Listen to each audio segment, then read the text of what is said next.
Tom Martin, and welcome to another episode of A San Francisco Conservative, a new podcast series featuring myself, Tom Martin, longtime journalist and interviewer, and curious about all the ideas that can come from a great conversation. And my dear friend, David Parker, joining us from San Francisco. A San Francisco Conservative is the title of his latest book. Hey, David, how are you today? I'm fine, Tom. Nice to see you this morning. Thank you. So it's funny, we were just talking before the cameras began rolling and so on. We were talking about travel and culture. A lot of people, or some people may not know yet, that you are not only a lifelong educator and an entrepreneur and an investor and certainly an author, but you're also a musician. And that sort of opens the door to talk about all the things that make a great lifestyle. I think the most popular chapter with some interviewers and podcast hosts and so on in your first book, Income and Wealth, was your chapter about, hey, even if you're working at McDonald's or working a minimum wage job, there is a way for you to create a lifestyle that you will really enjoy. I'd love to hear you elaborate on that, because we were talking about lifestyle, food and music and travel and so on. Well, I open up my Income and Wealth book with a line, something to the effect that everyone's personal economic goal should be financial independence as soon as you can, within 10 years, if you can, because then you really can do what you want in life. You don't have to accept plan B for your life because you can't make a living at plan A because there's too much competition. If you're financially independent, you can be an artist. And if you're not selling your work, it's okay. You have income. You could be a school teacher. I know a woman at the UC Med Center in San Francisco where I live, and she told me she's an administrator. She would have loved to be a public school, elementary school teacher, but she just bought a house, which is expensive in San Francisco. She can't afford the mortgage on a teacher's salary. So she's doing another job that is her plan B. Or you could, talking about the fine points of life, you can open a restaurant. Most people don't make it because restaurant is a business requiring not just excellent food, requires somebody, usually not the owner, who has a business sense. And the two is what makes for a successful restaurant. And most people don't have that. And restaurants fail. 90% of restaurants fail. But if you don't care, if you're just breaking even, but you're having the time of your life with a restaurant, if you're financially independent, all these things open up to you. And so that's the kind of happiness it can bring. I'm a musician. I'm not playing music to support myself. In fact, I'm subsidizing the band in part, because it's a big band. A club can't pay for 8 musicians. It can pay for 3, usually a trio, but not 8 musicians. So I'm subsidizing it, but I'm having the time of my life. It's wonderful. And we were also talking about travel. Do you think that, most of my friends, I think, have done some international traveling, but there's probably a few who have not. And do you find that, if we have an opportunity to travel, we're talking about France, for example, that will really broaden our horizons and give us, one of the things I love about your books, as you know, is just sort of seeing things from a different perspective. Well, I advocate for people who speak badly about the United States to travel, not just on vacation in the summer for a month when people in the country you're visiting, they're also on vacation and everybody's happy and eating food, but live for a year, maybe have to make a living, and you're competing for a job, then you're competing for services like PG&E, you're competing for everything, and you realize how nasty most countries are and how, you don't realize how great a country we are living in, how open and free Americans are. You have to live in another country, a country that you think is great. Bernie Sanders is famous for saying, what's a good example of what I'm talking about? Denmark. That's what Bernie Sanders says. And Denmark says, whoa, don't look at us. We have experienced socialism for such a long time that we're doing like Sweden. We're dismantling it step by step by step. That was a mistake. It's so undynamic. Yeah, that's something you experience too when you're living abroad, that people are not talking business, they're not doing deals, or they're not living as creatively as we are. The economy is not so dynamic. And after a while, that turns out to be depressing. And along those lines, I'd love to hear your thoughts as far as, what distinguishes us from Europe. I mean, a lot of people think of, the great culture there, certainly art, music, restaurants, architecture, history, obviously, literature. And so we're still, even at 250 plus years, a young country relatively. But I'd love to hear your thoughts on what distinguishes us from some of those cultures. Well, I'll tell you what distinguishes them first. Their history of warfare, rape and pillage and torture is so central to their culture that Europeans have learned to turn within. It's almost a very Asian Confucian type of approach. Chinese have lived in awful, their history is also awful, but they turn within to painting, to art, to family, to food. Their cuisine is highly developed.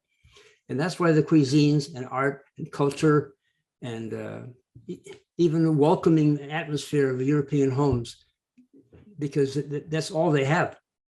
They have never had a real functioning democracy. Now they sort of are, but it's not part of their history. And even when I'm in France, nobody is talking about individual rights, and they don't even talk about business. And it's frowned upon. It's a necessary evil. Whereas in American, people who come here to do business, it's so much fun. It's a creative enterprise in its own right. That's not part of the dialogue in Europe. They're very cautious.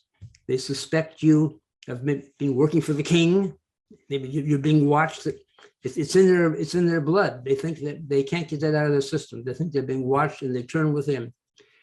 And Americans, a Revolutionary War, Jefferson said at the beginning, we're going to create something that doesn't exist anywhere. There'll be no king or queen. There'll be almost no government, so small you won't even know it's there. Individuals, you are on your own. You are going to be given so much freedom. You're going to have so much responsibility. You may think twice about this afterward, but that's what we're giving you, and we're fighting for that. And if you don't like it, we're telling you now to leave. And thousands of Americans fled to Canada. Americans were going to fight this greatest military in Europe without even having a military. Those guys were crazy. Jefferson says, here's Monticello. Come on, burn it down, you guys. You know where I live. All those guys who signed the Declaration of Independence, if they would have lost that war, there would have been a public hanging like you've never seen. All those guys, one by one, would have been hung. They signed their death sentence by doing that. That's not being taught in American schools. Yeah, no, it's definitely inspiring and amazing history. Again, we don't think about it very often. Absolutely. So I just wanted to throw in, if you're joining us midway here, this is A San Francisco Conservative. That's the title of David Parker's latest book, which I encourage you to check out. It's also the author of Income and Wealth.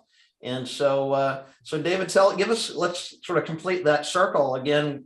You talk about people in those different cultures, whether it's Europe or China or many other nations, obviously, that have long histories, unlike the United States. So they're going within because of the danger, and they've just become used to that kind of control by the elite or repressive government.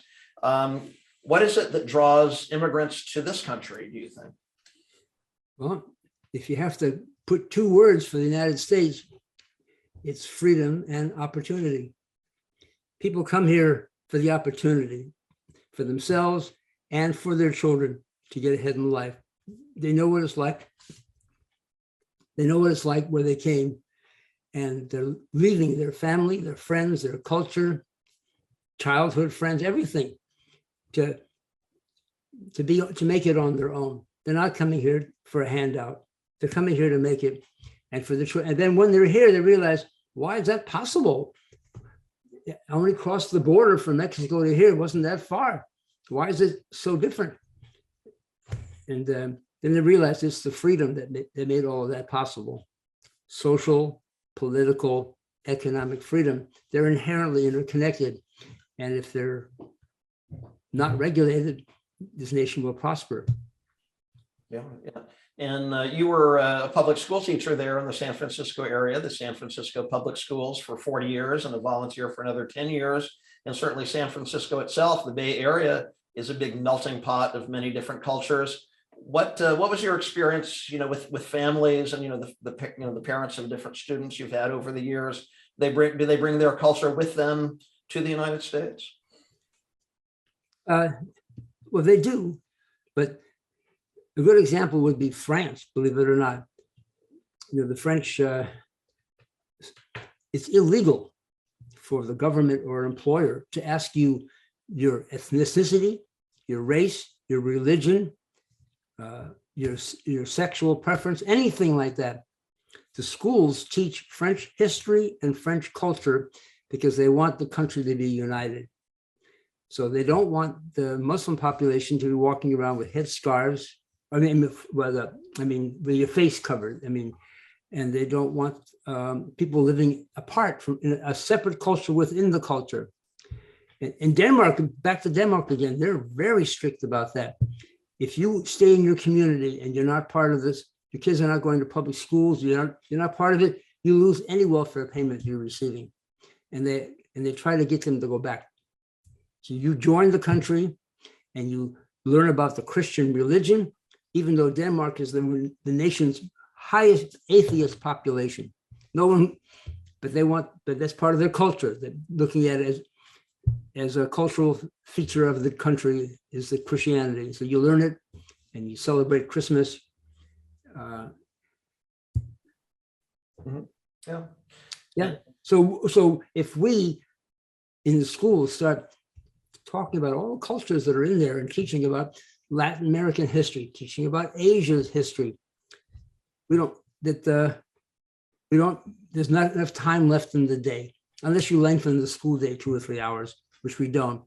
We have removed America's core curriculum of the history and culture of British and American democracy. And so we have nothing to unite the nation. We have nothing in common anymore. You talk to any American in the street, he may not even heard of Thomas Jefferson. That's not a joke. Concerning. Yeah. And so again, I know, we don't often talk about, foreign policy, but what are your thoughts about, again, America stands for democracy, or it should, perhaps with less government interference. But what do you think, just in your view, what is the role of our nation in the world? Well, George Washington had a very famous farewell address. He says, we fled those countries. Don't go back. Don't get involved in their politics. We'll become just like them in no time. And we are like them now a little bit. We go abroad now a little bit for the same reason we fought World War II, that if those other countries become so dangerous that they are a threat to us, we can't just stay there and watch or watch Hitler do what he's doing. We have to stop it. We have a UN, but they don't stop. They're not stopping the war in Ukraine. They're not stopping Assad in Syria from just bombing and gassing his people. I don't know what the UN is what they're doing. But if it looks like it could come here, the terrorists bombed the World Trade Center. So we went to Afghanistan and we took those bases out. We didn't have to really stay, but we stayed because we're kind of nice guys. Let's see if we can't set up a democratic government and maybe we won't have to go back there anymore. And we found out that you can't do for others Our foreign policy should have that on the top. Don't do for others what they have to do for themselves. Yeah, well, it's interesting. I don't know if we want to, dwell on it further, but it was interesting, the contrast between Afghanistan, how the war in Afghanistan ended, and what's going on in Ukraine right now. They have the Ukrainian president as a former actor, comedian, but still seems very courageous and is rallying these troops. They're doing an amazing job, so we're told. Whereas the moment they decide to pack up our troops and leave Afghanistan, I think the president beat us out of the country, basically. So things to think about. Well, Ukraine is in Europe's backyard. Europe lets America defend themselves. They're not spending a dime for national defense, so they can be lavish with their Social Security and their healthcare systems because they're not paying. The bulk of their taxes should go to national defense, and none of it's going to national defense. That's one thing Donald Trump has had that switch a little bit, and now NATO, even now, Ukraine's in our backyard. Maybe we better do. Even Germany is the same. Maybe we better do a little bit more arming, and maybe we should be a little bit more helpful. Right. Amazing. Well, it's fascinating to think about these things. It's a wake-up call. It's a wake-up call from history for Europe. Yeah. They can't just sit there. It's a very, very good point. Well, it's fascinating to think about these things, take a little deeper look, as you do in your books, Income and Wealth and a San Francisco Conservative. And I would certainly encourage any of you listening to pick up copies of those great books. You can do that by visiting David's website, davidparkeressays.com, or by going right to Amazon. So thank you, David, and I look forward to our next conversation. So do I. Thank you, Tom. Thank you.